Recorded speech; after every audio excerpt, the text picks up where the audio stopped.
Hope everyone had a great April. Mine was a bit more packed than a normal month with books, and I thought I'd talk about what I read and brief thoughts on all of them. Some of these books I did independent videos on, and others I did not. Regardless, I'm not going to be going into a lot of depth with these, just some general thoughts, and that's about it. So let's get started. The first I want to talk about is the Broken Empire trilogy. Of course, I did a video on this. I liked the world, I liked the story, I hated the execution. Spending 100,000 words out of a 300,000 word trilogy on flashbacks is so far past the line of excessive that I don't know what to do with it beyond begging the author to never do that again. And since I don't trust them to not do that again, I simply won't be reading any more of their books unless given a very good reason. After that, let's talk about the Dune trilogy. As mentioned in the video I did on it, I tried reading this when I was a teenager and failed, and so tried again this month and really enjoyed myself. It's a great series. Certainly not the first sci-fi a person should read, but definitely one that they should pick up if they enjoy the sci-fi genre. After that was a little odd. I reread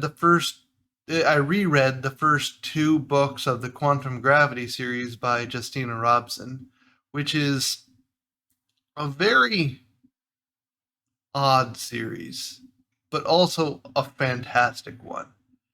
It's a futuristic fantasy dystopia, I guess.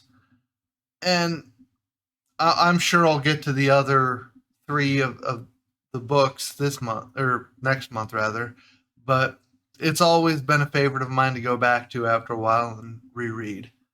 So if that's the kind of book you're looking for, where you're dealing with elves and demons and fairies, but in a futuristic setting, well, that's a good series to take a glance at. Other than that, I read The Demon Cycle, which is another 5-book series. That was another reread of mine that I always enjoy getting back to.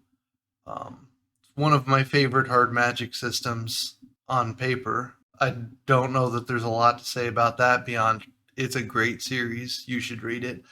My first video on that series covering the Warded Man, which is of course the first book of the series, came out a couple days ago.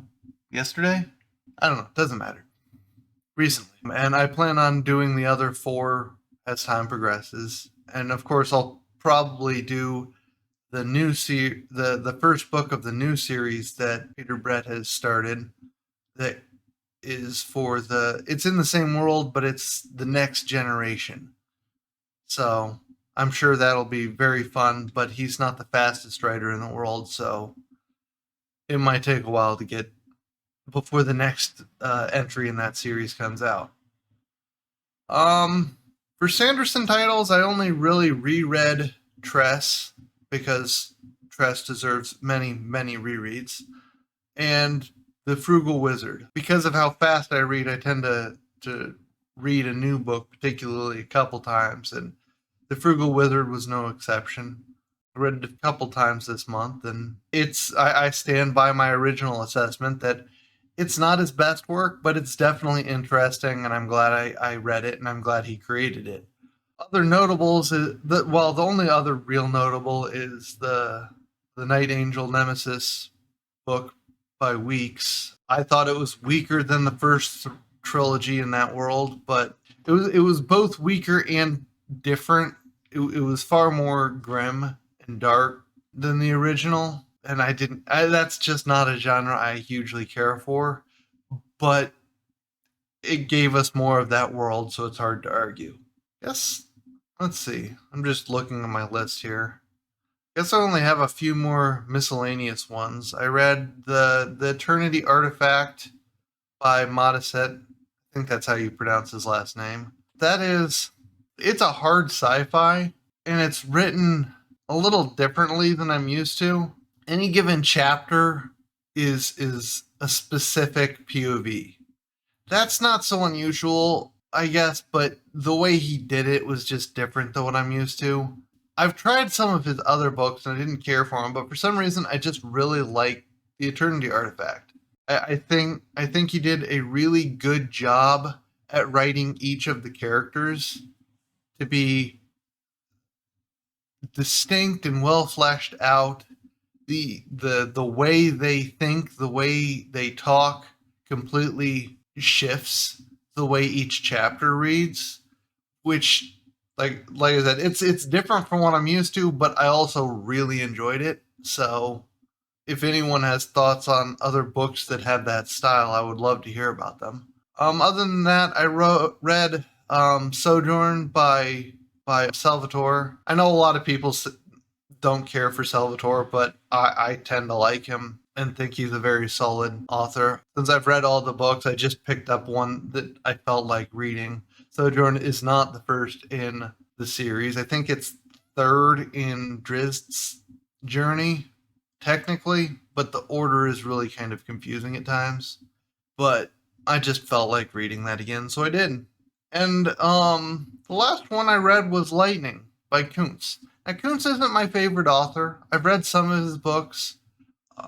I read Odd Thomas, which I liked a great deal, but Koontz has a problem with series where he seems to get bored of them, and the series as a whole tends to suffer over time. But Lightning is a standalone. It's not his normal kind of thing, and it's easily my favorite